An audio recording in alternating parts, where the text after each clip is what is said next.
My name is Shelly, and last year my son Zach was diagnosed with a brain tumor, and the year before he was diagnosed with the brain tumor, and after we went through all the radiation, and he was involved in a drug trial at sick kids,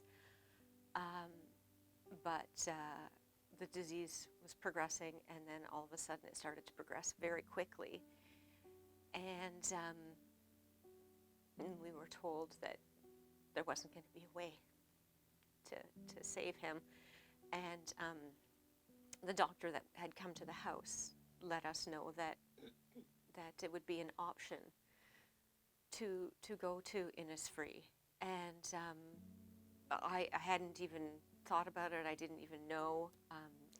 He had just turned 17, so he wasn't an adult yet, but it was offered, and Zach actually jumped at it. He went from just finding out that he was going to die to having to make this decision, and he, without any hesitation, decided that he wanted to go where they could take care of him, and they arranged to take him in the very next day, and it changed everything. We had hospice care in the home, but this is completely different, completely night and day, and it wasn't just care for Zach. They took care of us. They would meet with us and see how we're doing, make sure we're eating, get us anything we need. Can we get you a cup of tea? They took care of the whole family. We're a big family. We really did take over the place at times, but they took such great care of him, and they gave him back some dignity that he didn't have with being cared for at home. He, with the brain tumor, he wasn't able to control his movements, so he couldn't walk anymore. And as the disease progressed, he had less and less control. So, they took time to work with him every day to, freshen up and feel his best. And they worked with all of us to make his stay there, his final days, the best they possibly could be. I got to sleep in the room with him. His dad got to sleep in the room with him on opposite sides. We made it all work. Family was there every day. His friends would come over after school. They got him set up in different rooms, got him comfortable so he could visit with his friends. When he couldn't get into other rooms, they